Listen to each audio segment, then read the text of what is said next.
Jenkins is a picture of success, an award-winning entrepreneur with a nationally recognized business, an author, a highly sought-after motivational speaker, a community leader, and most importantly, a military wife and mother of two. Most recently, she was named the chair-elect for the Columbia Chamber of Commerce.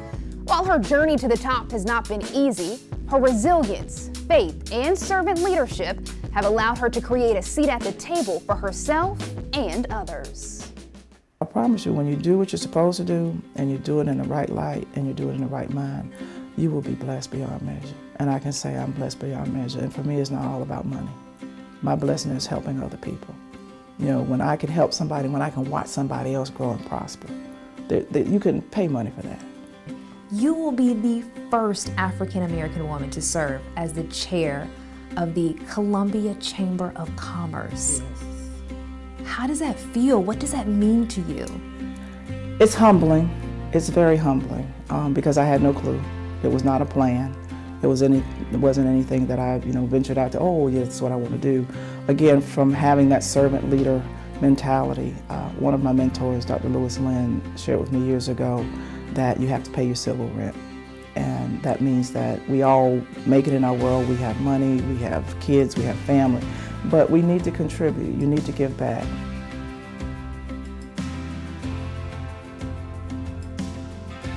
I'm a member of Vistage. It's a CEO roundtable group. I am the only African American there. I am one of two women. But I tell you, those guys welcome me.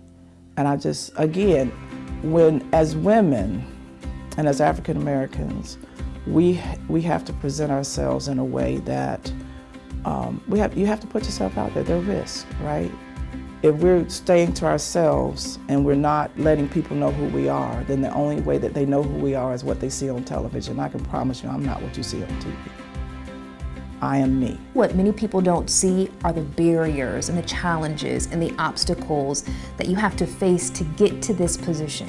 What were some of those obstacles and how do you overcome them? I don't focus on the barriers. If you focus on the barriers, you can't get the solution to move into the direction that you want to go in.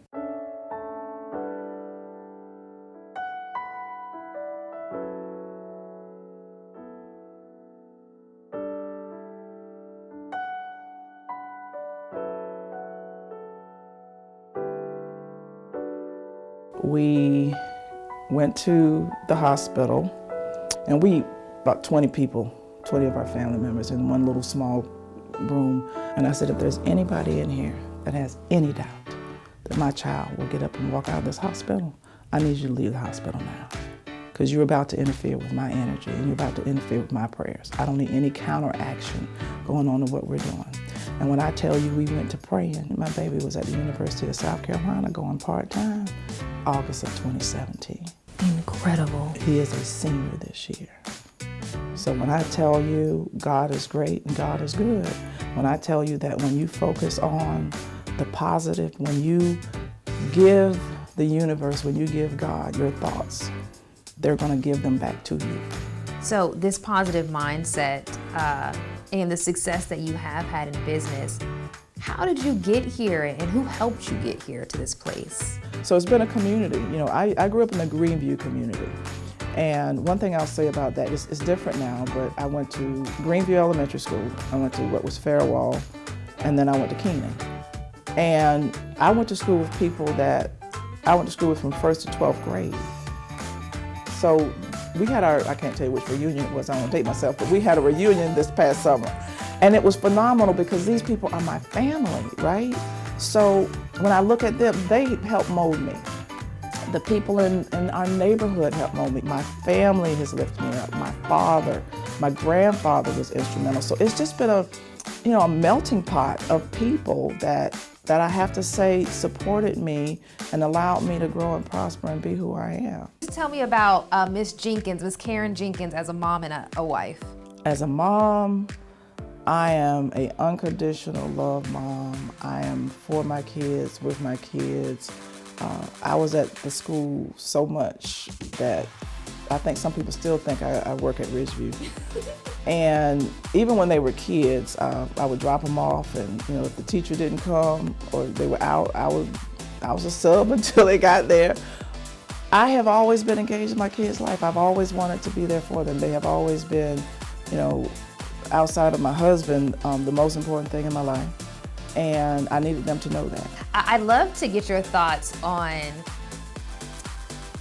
generational wealth and financial literacy and how we can build both. When we talk about financial literacy, that is the first thing that we have to do to start creating generational wealth, because if you don't know the rules of the game, you don't know how to play it.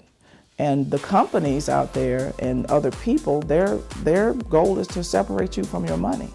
And for me, it's not how much you make, because I'll tell you, when I was doing that foreclosure process and counseling families, I had doctors, lawyers, I had people making $200,000 a year, but they were spending $215,000 a year. I had people that were making $40,000 a year that were spending, you know, $45,000 a year. So it's not how much money you make, it's how much of your money that you make that you actually get to keep for yourself.